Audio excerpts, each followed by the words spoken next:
পলি গুহর কলমে আজকের অনুগল্প অবাধ্য ছেলে। দুলালবাবু একটি কারখানায় কাজ করেন। তার স্ত্রী মাধুরী দিদি একজন গৃহবধূ। বিয়ের 3 বছর পর তাদের একটি পুত্র সন্তান হয়। খুশিতে আনন্দে তাদের মন ভরে যায়। ছেলের নাম রাখেন চন্দন। আস্তে আস্তে বড় হতে থাকে চন্দন। সে খুব শান্তশিষ্ট এবং বাবা মায়ের বাধ্য সন্তান ছিল। তার যখন 5 বছর বয়স তখন দ্বিতীয় সন্তানের মা হন মাধুরী দিদি। এবারও একটি পুত্র সন্তান হয়। ছোট ছেলের নাম রাখেন পলাশ। 2 ছেলে নিয়ে তাদের সুখের সংসার। সংসারে আর্থিক অনটন থাকলেও তার মধ্যেও তারা হাসি খুশিতে থাকে। বড় ছেলে ছিল খুব শান্তশিষ্ট এবং ছেলেবেলা থেকেই বাবা মা তাকে যা দেয় তাতেই সে খুশি। কিন্তু পলাশ প্রচণ্ড দুষ্টু। এক জায়গায় স্থির রাখা তাকে খুব দুষ্কর। চন্দনকে স্কুলে ভর্তি করানো হয়। অত্যন্ত মেধাবী ছিল সে। প্রথম থেকে ক্লাসে প্রথম দ্বিতীয় হয়েই উঠত। এতে বাবা মায়ের মুখ উজ্জ্বল হতো। নিজে নিজেই সুন্দর আবৃত্তি করতে পারত। স্কুলের নাম দিত আর ছোটবেলা থেকেই প্রাইজ নিয়ে আসতো চন্দন। তাকে নিয়ে বাবা মায়ের গর্বের সীমা থাকতো না। এদিকে পলাশের দুষ্টুমির জন্য মায়ের জীবন ওষ্ঠাগত। যত বড় হতে থাকে তত দুষ্টুমি বাড়তে থাকে। তাকে যখন স্কুলে ভর্তি করানো হয় প্রতিদিন তার নামে অভিযোগ আসতে থাকে। কোনোদিন বন্ধুদের খাতা ছিঁড়ে দেয়, কোনোদিন বন্ধুদের টিফিন খেয়ে নেয়, কোনোদিন আবার তাদের মারধর করে। পড়াশোনাতেও সে খুব অমনোযোগী। বাবা মায়ের খুবই অবাধ্য ছেলে ছিল পলাশ। ছোটবেলা থেকেই বাবাকে জোর করত ভালো ভালো জিনিস কিনে দিতে। সংসারের পরিস্থিতি একদমই বুঝতো না। এই কারণে বাবা মা দুইজনেই তার ওপর অসন্তুষ্ট থাকত। চন্দন তাই ভাইকে খুবই ভালোবাসত। দাদার কথা একটু আধটু শুনত সে। এভাবেই 2 ছেলে বড় হতে থাকে। পলাশ ছোটবেলা থেকেই বন্ধুবান্ধব নিয়ে এর গাছের আম পাড়া, ওর গাছের জাম পাড়া এইভাবেই চলতো। এদিকে পাড়ার লোকেদের নালিশ শুনতে শুনতে জীবন যেত পলাশের মায়ের। সে মা বাবা কারোর কথাই শুনতো না। সে প্রচণ্ড অবাধ্য ছেলে ছিল। এদিকে চন্দন বাবা মায়ের বাধ্য সন্তান। মন দিয়ে লেখাপড়া করত। পাড়ার লোকেরা তাকে বিশেষ চিনত না, কারণ পাড়ায় কারোর সাথেই সে মেলামেশা করতো না। বাবা মায়ের সবসময় গর্ব হতো চন্দনকে নিয়ে। মাধ্যমিকে খুব ভালো রেজাল্ট করে চন্দন।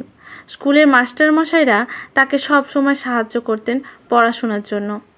প্রচণ্ড মেধাবী হওয়ার জন্য স্কলারশিপের টাকায় সে পড়াশোনা কমপ্লিট করে। এছাড়াও অবসর সময়ে সে টিউশন পড়িয়েই নিজের পড়ার খরচা চালাতো। এদিকে পড়াশোনায় একদম অমনোযোগী হচ্ছিল পলাশ, কিন্তু সে খুব ভালো ফুটবল খেলতে পারত। স্কুলে যখনই খেলায় প্রতিযোগিতা হতো পলাশকে নিয়ে টানাটানি পড়ে যেত কোন টিমে থাকবে সে। অনেকবার স্কুলকে প্রাইজ এনে দিয়েছে পলাশ। এই খেলার কারণে স্কুলে নাম ছিল পলাশের। কোনো রকম মাধ্যমিক পাশ করে পলাশ। মাধ্যমিক পাশ করার পর ওই ছোট বয়স থেকেই যে সমাজসেবামূলক কাজ করা শুরু করে। কেউ অসুস্থ হলে হসপিটালে রাত জাগতে হলে সবার আগে পলাশ সেখানে উপস্থিত। কার বাজার করে দিতে হবে, কার রেশন এনে দিতে হবে, এই সমস্ত কাজ সে অবসর সময়ে করে দিত পাড়ার লোকেদের। যারা তার নামে নালিশ করত এখন সবার মুখে মুখে পলাশের নাম, কারণ এই রকম পরোপকারী ছেলে পাওয়া মোটেই সহজ নয়। তারপর থেকে সে ইভেন্টের কাজ করে নিজের পড়ার খরচা চালায়। এইভাবে সে বিএ পাশ করে। বড় হওয়ার সাথে সাথে একটা পরিবর্তন তার মধ্যে আসে। সে বাবার কাছ থেকে আর কোনো সময়ই টাকা পয়সা কিছু নিত না। এদিকে মা বাবার একদম পছন্দ ছিল না পলাশের এই কার্যকলাপ। তারা বলতেন বেকার ছেলে, ঘরের খেয়ে বনের মোষ তাড়ায়। আস্তে আস্তে তার সমাজসেবা আরও বাড়তে থাকে। ব্লাড ডোনেশন ক্যাম্পে রক্ত দেওয়া, কোনো গরিবের মেয়ের বিয়ের টাকা পুরো জোগাড় হয়নি বন্ধু বান্ধব নিয়ে কিছু টাকা তুলে দেওয়া, কোনো মুমূর্ষ রোগীর রক্ত লাগলে জোগাড় করে দেওয়া, এইসব কাজ করতে থাকে পলাশ। বাবা মায়ের একেবারেই অপছন্দ হতো পলাশের এই সমস্ত কাজ। তারা সব সময় বলতেন দাদার মতো হতে পারিস না, সে কি তোর মতো সমাজসেবা করে বেড়ায়? দাদার মতো ভালো করে পড়াশুনো করে, তাহলে দেখবি ভালো একটা চাকরি পেয়ে যাবি। মায়ের এই কথা শুনে কোনো উত্তর দেয় না পলাশ। চন্দন তার ভাইকে খুবই ভালোবাসত। চন্দন তার পড়াশোনা কমপ্লিট করে খুব বড় একটা কোম্পানিতে জয়েন করে। বাবা মার আনন্দের আর সীমা নেই। বড় ছেলে তাদের মনের মতো। চাকরি পাওয়ার পর নিজেদের টিনের বাড়ির জায়গায় সুন্দর দালান বাড়ি হয়। বাবাকেও কাজ করতে বারণ করে দেয়। ফার্নিচার, টিভি, গাড়ি সব কিছু কেনে সে। বাবা মা যা চায় তাই এনে দেয়। ভাইকে বাইক কিনে দিতে চেয়েছিল চন্দন, কিন্তু সে কিচ্ছু নেয় না দাদার কাছ থেকে। নিজের মতন তার জীবন চলে। পাশের পাড়ার মেয়ে সীমা, খুব অবস্থাপন্ন বাড়ির মেয়ে সীমা। 1 বছর ধরে সে পলাশকে লক্ষ্য করে, আর এই বিশাল কর্মকাণ্ড সীমাকে আকৃষ্ট করে। এমনিতেও পলাশ সুদর্শন। সীমা খুব ডানপিটে মেয়ে। সবে তার পড়াশোনা কমপ্লিট হয়েছে। সে পলাশেরই বয়সের হবে। চাকরির জন্য প্রস্তুতি নিচ্ছে। প্রচণ্ড আধুনিকা জিন্স টপ পরে, স্কুটি করে সব জায়গায় যাওয়া আসা করে। একদম ছেলেদের মতন হাব ভাব। সেও খুব সুন্দরী। একদিন সীমা পলাশকে প্রেম নিবেদন করে। পলাশ তো ভ্যাবাচাকা খেয়ে যায়। সে অপ্রস্তুত ছিল এই ঘটনার জন্য। পলাশ জানায় সীমাকে, দেখো, আমি ভালো ছেলে নই। বাবা মায়ের অবাধ্য সন্তান। কোনো রকমে বিএ পাশ করেছি। কোনোদিন বিয়ে করব বলে ভাবছি না। পরোপকার করাই আমার জীবনের ব্রত। তুমি বড়লোক বাড়ির সুন্দরী মেয়ে। আমার দাদার জন্য পাত্রী দেখা চলছে। যদি চাও আমার দাদার সাথে বিয়ের সম্বন্ধ করতে পারি। সে সুপ্রতিষ্ঠিত, ভদ্র, উচ্চশিক্ষিত এবং ভালো ছেলে। সীমা তাকে জবাব দেয়, ভদ্র, সভ্য, ভালো বাবা মায়ের বাধ্য সন্তান অনেক পাওয়া যায়, কিন্তু তোমার মতন পরোপকারী ছেলে হাতে গোনা পাওয়া যাবে আজকের এই স্বার্থপরের দুনিয়াতে। আমি বিয়ে করলে তোমাকেই করব। অনেক ভেবেচিন্তেই এই সিদ্ধান্ত নিয়েছি। তখন থেকেই সীমার সাথে পলাশের বন্ধুত্ব। সীমা পলাশকে বলে, তুমি এবার চাকরির জন্য প্রস্তুতি নাও। আমিও চাকরির জন্য প্রস্তুতি নিচ্ছি। যে যার যোগ্যতা অনুযায়ী চাকরি করব, তাতে কোনো ছোট বড় নেই। সীমার কথাগুলো পলাশের ভালো লাগলো এবং তখন থেকেই সে চাকরির জন্য ইন্টারভিউ দিতে থাকে এবং একটি কোম্পানিতে চাকরিও পেয়ে যায়। বাবা মাকে চাকরির খবরটা জানালে তারা স্যালারি কত জানতে চায়। তার দাদা যে স্যালারি পায় তার 4 ভাগ 1 ভাগও স্যালারি পায় না পলাশ। বাবা মা তখন বলে, ঠিকই আছে, যেমন পড়াশোনা করেছিস সেই অনুযায়ী ঠিকই আছে। খুবই দুঃখ পায় পলাশ, কিন্তু মুখে কিচ্ছু বলে না। চন্দন একমাত্র খুশি হয় ভাই চাকরি করছে বলে। এবার চন্দনকে বিয়ের জন্য তার বাবা মা পাত্রী দেখতে বলে। তাদের কথা মতন ম্যাট্রিমনিতে দেখে লাবণীকে পছন্দ করে চন্দন। বাবা ও মায়ের খুব পছন্দ হয় মেয়েটিকে। শান্তশিষ্ট দেখতে, 1 ঢাল লম্বা চুল, পড়াশোনা জানা মধ্যবিত্ত বাড়ির মেয়ে, গৃহকর্মে নিপুণা, চাকরি করে না, এরকম মেয়েই চন্দনের পছন্দ ছিল, যে তার মাকে সময় দেবে, মায়ের সাথে হাতে হাতে টুকটাক কাজ করবে। একটা ভালো দিন দেখে লাবণীর সাথে চন্দনের খুব ধুমধাম করে বিয়ে হয়। বাবা মায়ের খুশি আর ধরে না। তাদের মেয়ে ছিল না, বৌমা তাদের মেয়ের আসন নেবে। মেয়েটি চুপচাপ, কথা কম বলে, শাঁকা শাড়ি, সিঁদুর সব কিছুই পরে থাকে, কিন্তু মনের দিক থেকে একদম নিকৃষ্ট ছিল। তার হাত খরচের পরিমাণ ছিল অনেকটাই। পার্লারের খরচ, নিত্য নতুন শাড়ি, গয়না সব কিছু আবদার করত চন্দনের কাছ থেকে। সে মোটা মাইনে চাকরি করে, অতএব সব শখ পূরণ করত তার স্ত্রীর। এই জন্য তার বাবা মাকে অনেকটা বঞ্চিত হতে হতো। তাও একমাত্র পিসিকে সে চাকরি পাওয়ার পর থেকে মাসে মাসে 5,000 টাকা করে দিত তার ছেলের পড়ার খরচ বাবদ। সেটাও লাবণী বন্ধ করিয়ে দেয়। মাত্র 2 বছর পরেই ছেলেটি গ্র্যাজুয়েশন কমপ্লিট করবে। পলাশ এই ঘটনা জানতে পেরে নিজে চাকরি পাওয়ার পর মাস থেকেই পিসির হাতে 5,000 করে টাকা তুলে দেয়। যতদিন না তার ভাইয়ের পড়া কমপ্লিট হবে সে ওই টাকা পিসিকে দেবে প্রতিশ্রুতি দেয়। পিসি নিজেও কিন্তু পলাশকে পছন্দ করতো না তার এই বাউন্ডুল কাণ্ড কারখানার জন্য।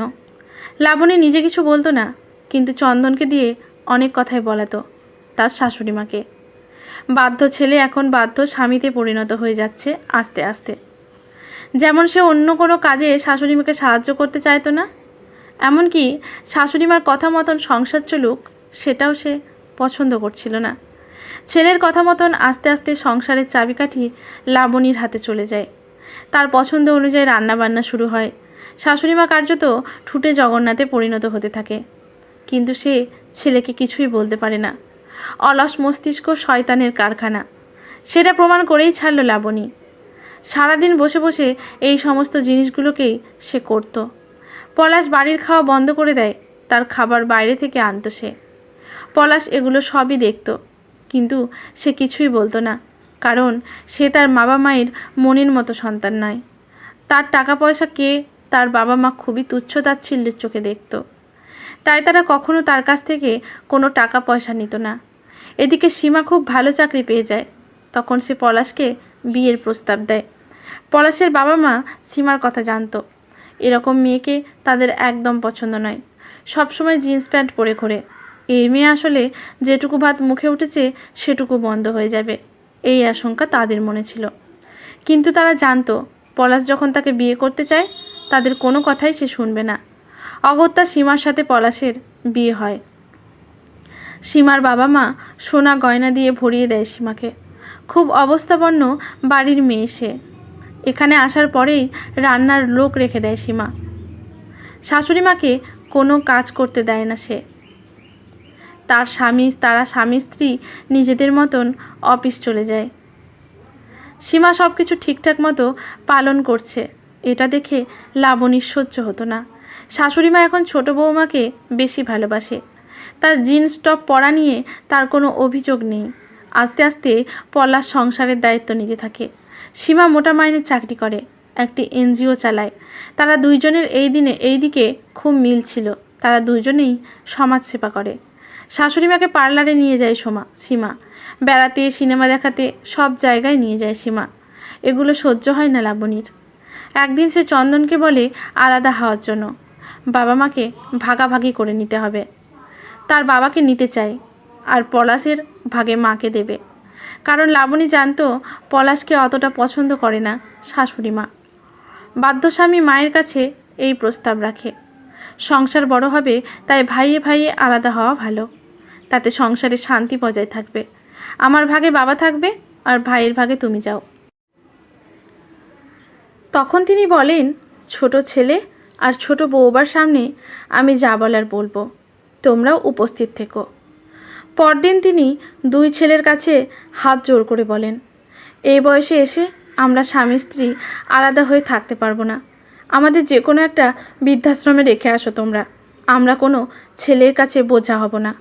এই কথা শুনে পলাশ বাবা মার পা ছুঁয়ে বলে, একবারই অবাধ্য অমানুষ ছেলেটার হাত ধরো না মা। কখনো তো তোমাদের কাছে কিছু চাইনি, আজ একটাই অনুরোধ আমার, প্রথম জীবনটা তো ভালো ছেলের সাথে কাটালে, শেষ জীবনটা না হয় অবাধ্য অমানুষ ছেলেটার সঙ্গেই থাকো। আমরা দুজন দুটো ডাল ভাত খেতে পারলে তোমাদেরও খাওয়াতে পারবো। আর সীমা বলে, 10 দিন এই বাড়িটায় আমরা থাকবো, তারপর এখান থেকে চলে যাব একটা ভাড়ার বাড়িতে। আর অহংকার করে বলছি না, আমি যা স্যালারি পাই আমার বাবার টাকা নেওয়ার দরকার হবে না। নিজের যোগ্যতায় একটা ফ্ল্যাট কিনে আমি কিছুদিনের মধ্যেই লোন করে সেখানে আমরা 4 জন স্বাধীনভাবে থাকবো। পলাশ তার দাদা চন্দনকে বলে, তোকে অনেক ধন্যবাদ রে দাদা, তুই আমাকে ছোট থেকেই ভালোবাসতিস, কিন্তু আজকে তোর দয়াতে আমি আমার বাবা মাকে নিজের করে পেলাম। ভাগ্যিস তুই ভালো ছেলে হয়েছিলিস, তাই তো অবাধ্য ছেলেটা আজ বাবা মাকে নিজের কাছে রাখতে পারবে। 10 দিন পর তারা বাড়ি ত্যাগ করে। যাবার সময় চন্দন দাদাকে বলে, বৌদিকে নিয়ে অবশ্যই আসবি আমাদের গৃহপ্রবেশে, তোদের সুখে শান্তিতে সংসার কর। চোখে জল নিয়ে বাড়ি ছাড়ে বৃদ্ধ দম্পতি। পরিস্থিতি হালকা করার জন্য সীমা বলে চলল, এবার আমার পাল্লাই পড়বে, তোমাকে চুড়িদার জিন্স টপ পরিয়েই ছাড়বো। শাশুড়িমা জল ভরা চোখে বলে, তুই যা ডানপিটে মেয়ে, হয়তো সেটা করিয়েই ছাড়বি। নতুন বাড়ির উদ্দেশ্যে রওনা দেয় তারা।